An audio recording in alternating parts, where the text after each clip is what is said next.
Probably the most famous arcade world record of all time is the Donkey Kong high score, and that's probably because there was a feature-length movie made about it.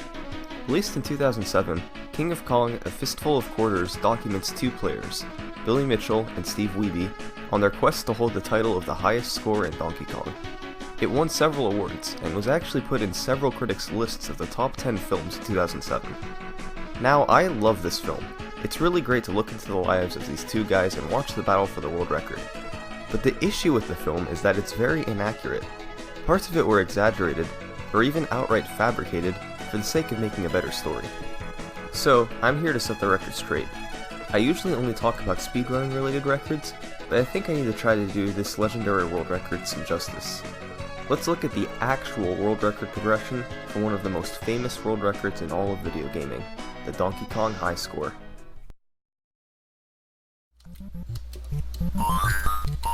Why are these stages so hard?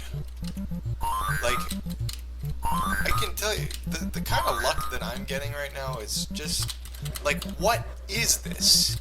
Is this even Donkey Kong? The first thing to understand is just what makes Donkey Kong such a hard game. On the surface, it may seem like a standard platformer, but don't be fooled. It is a product of an era where arcade games were meant to steal your money. Donkey Kong is made up of 4 stages that loop in a strange way. The first, and most common level, is the barrel stage. Your goal is to get from here to here, but Donkey Kong is doing everything he can to stop you. He's throwing barrels, which randomly can decide to roll or go down ladders, and if you touch one, you're dead. In addition to throwing them, he can also decide to drop them, either falling straight down really fast, or bouncing off of each floor on the way down. Finally, there are fireballs that can chase you as well, and because of their random movement, controlling them is nearly impossible. These barrel stages are generally regarded as being the most difficult in the entire game. Next up is the elevator stage. You need to get to the top once again, and once you're on the top level, you need to avoid getting hit by this. It's not too hard at first, but it gets a lot harder as the game goes on. Then, there's the Pie Factory.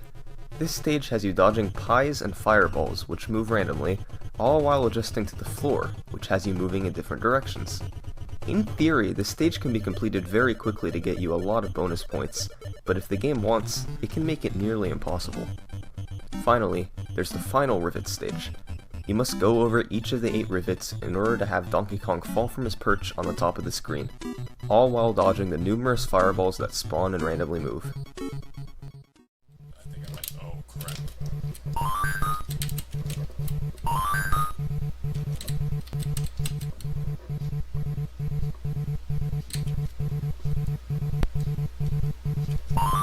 Yes, I am a magician. Let's go back to the early 80s.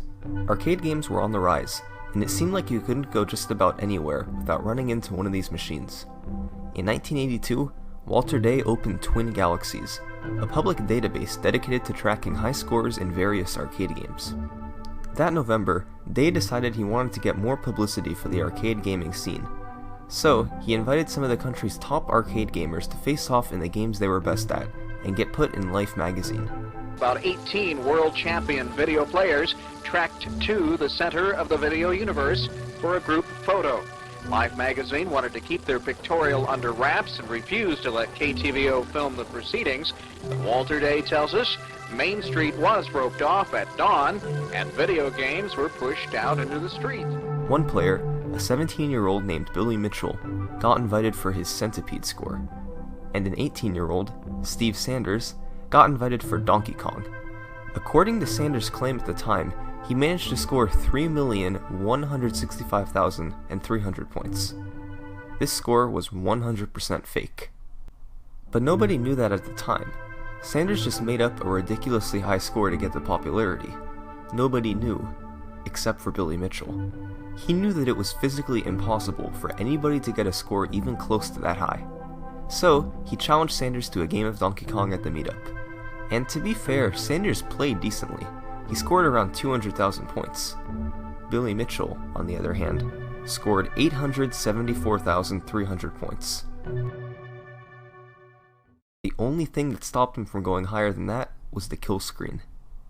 You see, the kill screen is how Mitchell knew that Sanders' score was fake.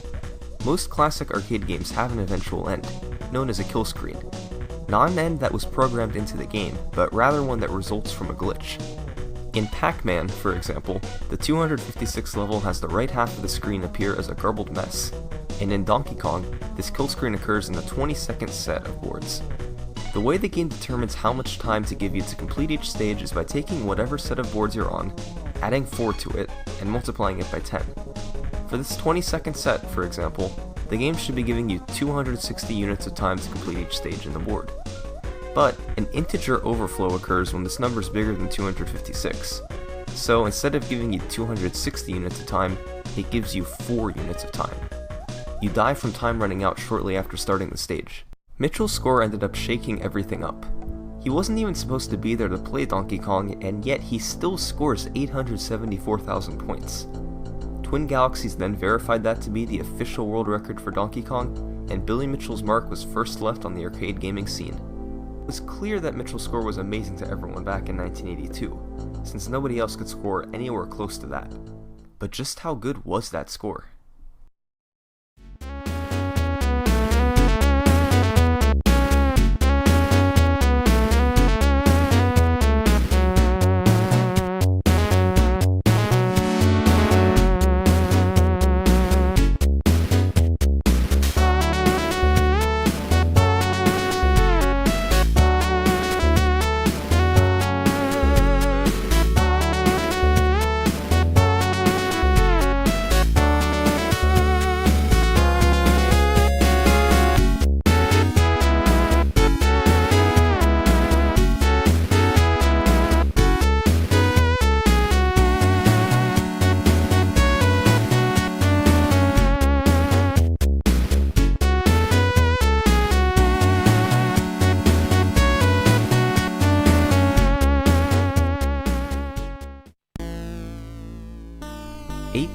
Years later, Mitchell was still on top, with the same score that he had set back in 1982. Very rarely do records for anything stand this long, let alone a game as popular as the original Donkey Kong. It just showed how dominant Billy Mitchell was in the arcade. Finally though, one man was determined to knock Mitchell off the top. In the summer of 2000, Tim Sczerby, who was playing in his home in Auburn, New York, was closing in on Billy's score, and on August 17th, he made history.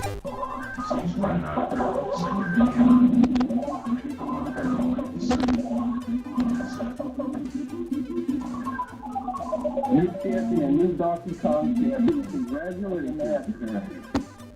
It took 18 years, but Billy Mitchell was no longer on top. There was a new champion of Donkey Kong, and his name was Tim Sczerby. As can be expected, his record left a lot of people amazed. It seemed like nobody was ever going to be able to beat Billy Mitchell. After all, having a record for close to 2 decades does make it appear to be that way. But someone had finally been able to catch up to, and then surpass, Billy Mitchell. That's me. Sczerby's record would stand for quite a while, but by 2003, a new challenger was approaching. You all know him from the King of Kong? This new challenger was named Steve Wiebe. In June 2003, Steve Wiebe managed to get the world record.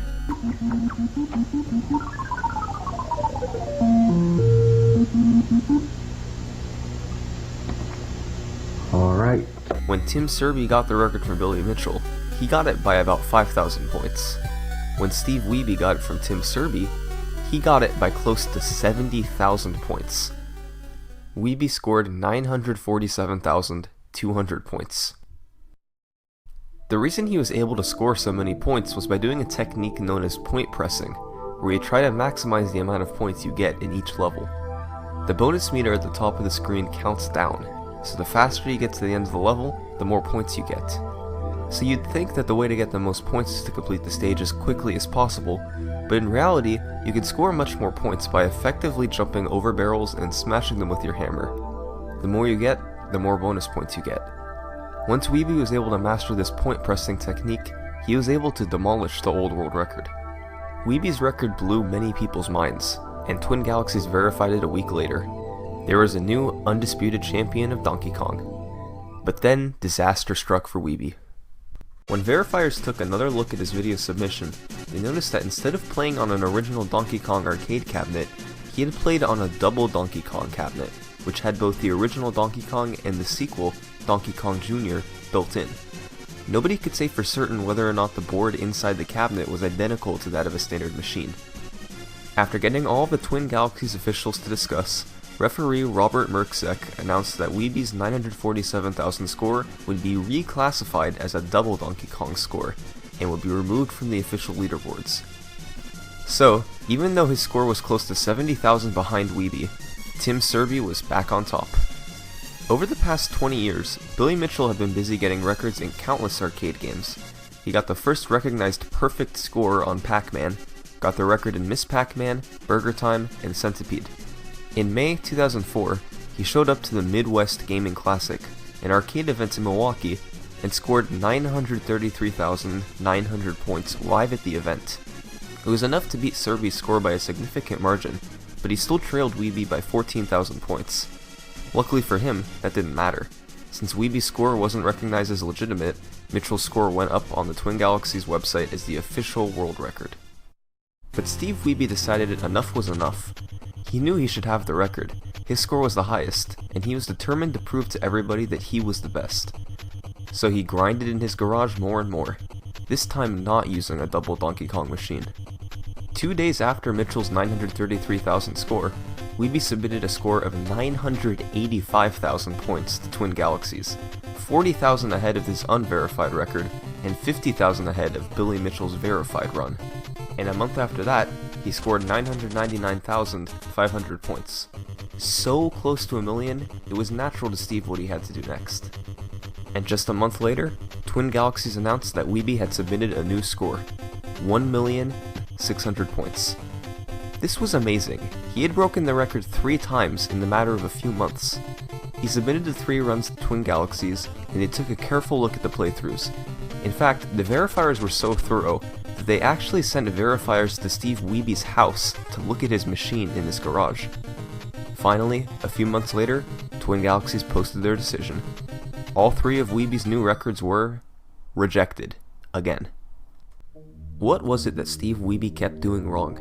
He kept putting up amazing performance after amazing performance, but kept getting shut down. Well, it turns out, when the Twin Galaxies verifiers went to his house to look at his machine, they found out where he got it from. This machine was given to Steve Wiebe by a guy named Roy Schult. In Twin Galaxies' eyes, Roy Schult was suspicious, to say the least. According to referee Robert Merksek, Schult had previously issued death threats to Billy Mitchell, had spent the majority of his time pestering gamers at FunSpot 2003, pestered the management at Sun Valley, made a girl cry with abusive phone calls he had made at FunSpot, and even caused the FunSpot forums to be closed down.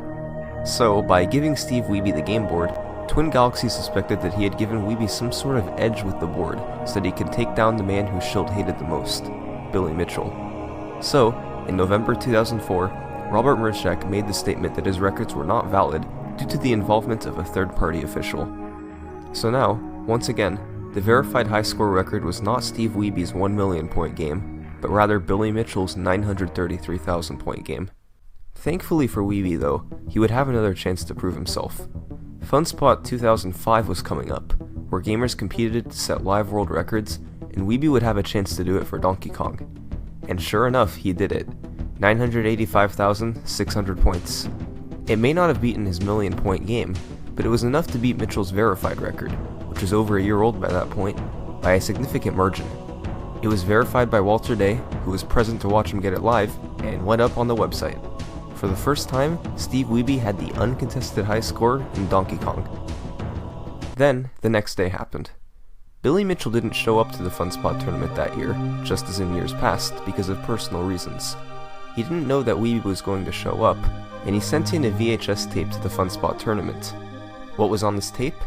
It was a grainy VHS tape of Billy Mitchell playing Donkey Kong from June 2004, and scoring 1,047,200 points. They showed a screening of this tape at the event, while Steve Wiebe was off in another part of the event trying to score his million point game. But he wasn't able to get it. Mitchell's tape got the attention at the event, so much that he actually called several people at the event days after and apologized for grandstanding. Strangely enough, Even though all of Wiebe's previous tape scores had gone through an intense verification process, Billy Mitchell's was verified by Walter Day the same day he sent it in, and it went on twingalaxies.com. Robert Merczek, however, realized that they really should look more carefully at this tape before coming to a decision, so 3 days later, June 7th, 2005, he took it down from the website. Steve Wiebe was temporarily back on top. One thing that the verifiers noticed about Mitchell's tape was that he was actually on pace to score far more than what he scored. Merczek was quoted as saying this game could have easily hit 1.1 million points, but instead, Mitchell began to dump points on the final few screens intentionally so that he could finish his game exactly 100,000 points ahead of Wiebe's 947,000 score that he had set years prior. Why would he do this? Well, nobody really knows. There were also a few glitches on the tape, notably in the 600,000 range, but the verifiers finally decided that the score was legit in 2006. Mitchell was just too tough to beat, he always had something new up his sleeve. But in August 2006, Steve Wiebe was finally, for the first time, able to undisputably beat Billy Mitchell's score, getting 1,049,100 points in his garage. He was careful to show that everything about the score was legitimate, and his score was verified in early 2007. Wiebe had done it. So now, it was Billy Mitchell's turn to fire back. And yes, he did, in 2007, live at a mortgage brokers convention in Florida. Apparently, Mitchell's score was displayed on a big screen with no audio while he was playing in another room. Except there's not a single known witness who saw him play in the other room. He beat Wiebe by exactly 1,100 points, scoring 1,050,200 points. And just as he had done in his last record, he could have gone much higher, but instead completely let go of the controls and let the game take his last 2 lives from him. Was the 1,100 points a reference to the 1.1 million points he could have gotten? 3 years then passed, with nobody being able to take the score any higher. The last time there had been a gap this long was from 2000 to 2003, when Sczerby was the record holder. But then, somebody once again was able to score a few thousand points higher. This time though, it wasn't Steve Wiebe or Billy Mitchell. It was a plastic surgeon named Hank Chen. Smash a barrel, that's it? Yeah, 2 barrels sometimes. Yeah, that's it. New world record! So how did Billy Mitchell respond? By going to a Boomer's arcade and beating the record by exactly 1,100 points, then letting go of the controls and killing his last lives off. Again. 3 weeks later though, Wiebe submitted another tape of him scoring 1,064,500 points. It seemed like these 3 were going to be trading the record off for ages to come. As it turns out though, Hank Chen was unstoppable. Yeah, that's it. New world record!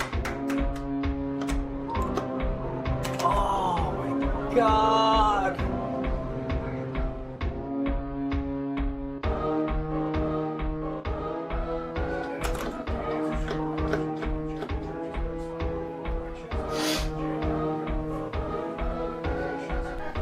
By November 2012, Chen had taken the record all the way up to 1,138,600 points. How much more could this go up? Players were point pressing more and more, and they were abusing the barrel board to its absolute maximize the amount of points they could get. Chen had a stranglehold over the game, but finally, 2 years later, one player was able to beat him, Robbie Lakeman. Oh my god, I did it! Lakeman kept improving his score more and more as well, and soon it became clear that once somebody scored 1.2 million, that would probably be it for Donkey Kong. The level of optimization was getting ridiculous for a 2-hour marathon. Most people figured it would be Robbie Lakeman that would be the first to get there. But then, yet another player, Wes Copeland, was determined to be the first one. They traded scores for more than a year, and then, in May 2016, Wes Copeland made history.